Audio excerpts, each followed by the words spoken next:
Hello दोस्तों। कई बार क्या होता है कि हम पैसे कमाने के पीछे इतने पागल होते हैं कि हम रिश्तों को कायम नहीं कर पाते, हम रिश्तों के अहमियत को नहीं समझ पाते। हम ये नहीं समझ पाते रिलेशनशिप भी उतना ही इम्पोर्टेंट है जितना कि पैसा कमाना इम्पोर्टेंट है। हम बहुत बार पैसे को सैक्रिफाइस नहीं कर पाते, हम रिलेशनशिप को सैक्रिफाइस कर देते हैं ज़्यादा पैसा कमाने के लिए। क्या ये बात सही है? We should not do that. ये चीज़ नहीं करनी चाहिए, ठीक है। तो एक छोटी सी स्टोरी मैं आपके सामने रखना चाहता हूँ। तो क्या होता है कि एक लड़का और एक लड़की दोनों दोस्त रहते हैं, ठीक है। तो दोनों आपस में खेल रहे होते हैं बगीचे के अंदर। तो एक छोटा जो बच्चा था, जो लड़का था, उसके पास क्या होता था, यूनिक पत्थर होते थे, कुछ अलग अलग रंग के पत्थर होते थे। तो उसके पास 8-10 ऐसे ही पत्थर थे, ठीक है ना। एक और जो लड़की थी, जो उसकी दोस्त थी, उसके पास बहुत सारे चॉकलेट्स थे सारे अलग अलग टाइप के चॉकलेट्स हुआ करते थे। तो लड़के ने बोला अपनी दोस्त से कि क्यों ना एक काम करे, तुम मुझे अपने चॉकलेट्स दे दो और मैं तुम्हें अपने पत्थर दे देता हूँ, कैसा रहेगा ये डील? तो लड़की बोली ठीक है, कोई बात नहीं, हम लोग एक्सचेंज कर लेते हैं। तो लड़के ने क्या किया, सारा पत्थर दे दिया, पर जो एक यूनिक पत्थर था जो उनके दिल के करीब था उसको नहीं दिया। पर लड़की से जब मांगा गया कि अब तुम अपना सारा चॉकलेट दे दो, लड़की ने तुरंत अपना सारा चॉकलेट पॉकेट से निकाल कर सब दे दिया उसे। तो क्या किया, लड़की को तो ये नहीं पता था कि उसके पास एक पत्थर ऑलरेडी है जो उसने नहीं दिया है। लड़की को ये लग रहा था कि उसने सारे पत्थर उसे दे दिए। तो वो अपने अपने घर चले गए और लड़की आराम से सो गई। लेकिन लड़का, क्या वो रात में सो पाया होगा फ्रेंड्स? जरा सोचिए, उसने तो एक पत्थर नहीं दिया था। तो उसके दिमाग में क्या था कि मैंने उसको एक पत्थर नहीं दिया है, तो क्या पता लड़की ने भी एक चॉकलेट जो उसके दिल के करीब होगा, जो बहुत बड़ा वाला चॉकलेट होगा, शायद उसने भी नहीं दिया होगा। करेक्ट? पर ऐसा था रियल में? नहीं, रियलिटी तो कुछ और थी। लड़की ने तो पूरा सारा चॉकलेट्स दे दिया था उसे, पर लड़की तो आराम से सो गई क्योंकि उसे पता था कि उसके सारे मुझे मिल गए पत्थर, मैं अपने हिसाब दे दिए उसको। लेकिन लड़का पूरी रात नहीं सो पाया, यही सोच करके उसने कौन सा चॉकलेट छुपाया होगा, कौन से ब्रांड का चॉकलेट छुपाया होगा, कौन सा बड़ा वाला चॉकलेट होगा जो वो छुपा के रखी होगी, जो नहीं दी होगी मुझे। और अपनी पूरी रात अपना नहीं सो पाया, सब वेस्ट कर दिया, पूरी रात पूरी नींद नहीं कर पाया वो। तो यही चीज़ हमें समझना चाहिए कि हम अपने साथ ही कमिटमेंट नहीं कर पाते कि हम क्या कर रहे हैं। रिलेशनशिप को कायम रखने के लिए हम 100% कमिटमेंट खुद नहीं देते और एक्सपेक्ट करते हैं सामने वाला पूरी हमें हमारे साथ कमिटमेंट दे, लेकिन ऐसा हर बार नहीं होता है। तो हमें ये चीज़ समझना चाहिए कि हम जो काम कर रहे हैं, we should expect the same from the others. अगर हम वो चीज़ एक्सपेक्ट नहीं कर रहे हैं सामने वाले से, तो आप भी वो काम मत करिए, क्योंकि ऑपोजिट वाला क्या सोच रहा है ये हमें नहीं पता। तो हम डायरेक्टली जज कर लेते हैं कि वो ऐसा किया होगा, पर रियलिटी तो कुछ और होती है ना, ठीक है।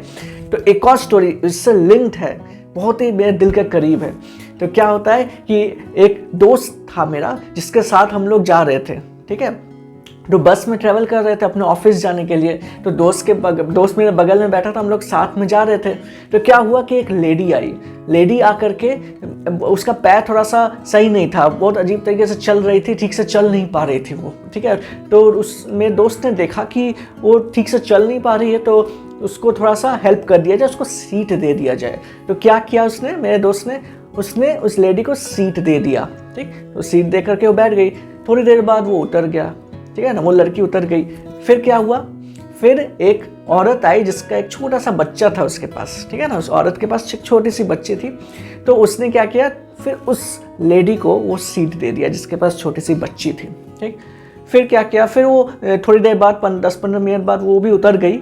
उसके बाद एक बुजुर्ग आदमी था, फिर उस लड़के ने उस बुजुर्ग आदमी को भी सीट दे दिया, ठीक है। तो यही मैं रास्ते में सोच रहा था कि ऐसा क्यों किया। फिर उसने क्या किया, जैसे ही 3 लोग को सीट देने के बाद फिर वो वापस आकर उसी सीट में बैठ गया। फिर मैंने उससे थोड़ा सा क्यूरियोसिटी से पूछा कि तुम्हारे पास तो काफ़ी बार मौका मिला था सीट में बैठने का, इतना रश होता है, सीट मुश्किल से मिल पाती है, वो एक अकेला सीट था, फिर भी तुमको 3 बार चांस मिला, फिर भी तुमने बाकी लोग को सीट दे दिया, तुमने नहीं बैठे सीट पर, क्यों? फिर उसने बोला क्योंकि हम लोग का ड्यूरेशन, जो हम ऑफिस से घर जाते हैं, ज़्यादा लंबे समय का नहीं है, लेकिन हम लोग यहाँ से पुण्य कमा रहे हैं, ठीक है। जैसे जिनके साथ वो एक छोटी सी बेटी आई थी, तो उनको भी कुछ तकलीफ हो रहा होगा ना, पूरे सफ़र में धक्का मुक्की खा रहे हैं, सारे लोग आसपास है, तो उनका सेहत भी बिगड़ सकता है सबके साथ ऐसे धक्का मुक्की में। उनके जो बच्चे हैं, उनका भी छोटा सा बेबी है, तो उसका भी तबीयत ख़राब हो सकता है कि नहीं, तो उसका भी ख्याल रखना चाहिए।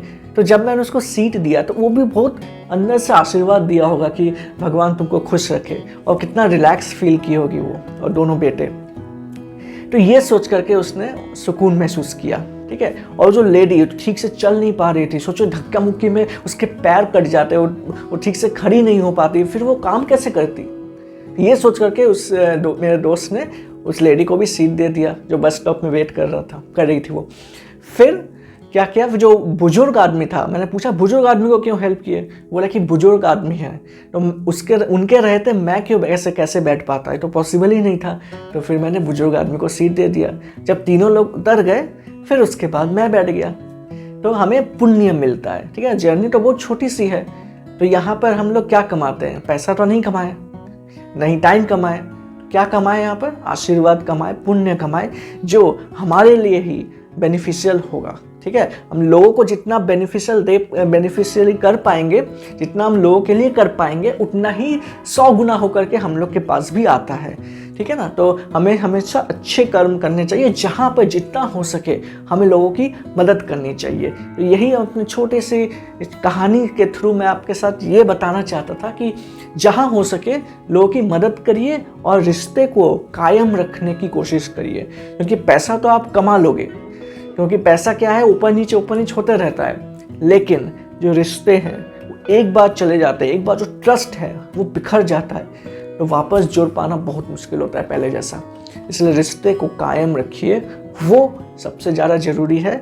जो आपके कठिन समय में भी आपके साथ जो रहते हैं वो है आपके रिश्ते, ठीक है ना, आपके फैमिली मेम्बर्स। जब आपके पास कुछ भी नहीं रहेगा, आपके पास पैसा, अर्निंग अपॉर्चुनिटी लेट्स सपोज बंद हो जाए, तो कौन आपके साथ रहेगा, आपके फैमिली मेम्बर्स आपके साथ रहेंगे और कोई नहीं रहेगा। इसलिए रिश्ते को फर्स्ट प्रायोरिटी दीजिए, देन बाकी सब second priority. So thank you for listening to me so patiently. और फिर मैं अगले वीडियो में आऊँगा एक और मोटिवेशनल वीडियो के साथ। तब तक के लिए keep learning, keep inspiring, cheers, and please save, share and comment, जिससे कि मुझे मोटिवेशन मिलेगा। चीयर्स।